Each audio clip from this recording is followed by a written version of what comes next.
இன்னைக்கு நாங்க ஒரு முக்கியமான இடத்துக்கு போயிருந்தோம். அது எங்கன்னா தமிழ்நாட்டுல ரொம்ப முக்கியமான இடமும் கூட. அது எங்கன்னா ஆமாங்க, நாங்க போன இடம் தான்.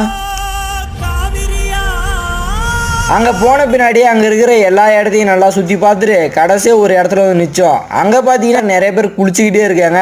இதை பார்த்து எங்களுக்கும் குளிக்கணும்னு தோணுச்சு. அப்படி யோசிச்சுக்கிட்டு இருக்கும்போது திடீர்னு பக்கத்தில் பார்த்தா ஒரு அண்ணன் வந்துட்டு, தம்பி வாங்க நான் உங்களுக்கு ஆயில் மசாஜ் பண்ணி விடுறேன், ஆயில் மசாஜ் பண்ணிட்டு குளிச்சா உடம்பு வந்துட்டு ரொம்பவே ஃப்ரெஷ் ஆயிருன்னு சொல்லிட்டாரு. அதுக்கப்புறம் நாங்களும் சரின்னு சொல்லிட்டோம். சொன்ன பின்னாடி அண்ணன் வந்துட்டு அவர்கிட்ட இருக்க முழுவித்தையும் இறக்கி காட்டிட்டாரு. தலையில கொத்து புரட போறாரு, கண்ணுல எண்ணெய் விட்டாட்டு பாடி மசாஜ் பண்ணி விட்டாரு. கொஞ்ச நேரம் கழிச்சு போய் குளிச்சா உடம்பு முழுக்க ஒரே ஃப்ரெஷ் ஆன மாதிரி இருந்துச்சு. நீங்க இந்த மாதிரி ட்ரை பண்ணிருக்கீங்களா சொல்லிட்டு கீழே கமெண்ட்ஸ் சொல்லிருங்க. அதோட நாங்க இருந்துட்டு காவேரி போனா இதை சாப்பிடாம வரவே மாட்டேன்னு சொல்லிட்டு அங்க இருக்கிற பொரிச்ச மீன் நல்ல மீனை பார்த்து போட சொல்லி ஒரு அக்கா கடையில் போய் உட்காந்து சாப்பிட்டு வந்து அதோட இந்த ட்ரிப்பையும் முடிச்சிட்டோம். இந்த வீடியோவை தருமபுரியில இருந்து பாக்குறீங்கன்னா அந்த வீடியோக்கு ஒரு லைக்கும் பண்ணி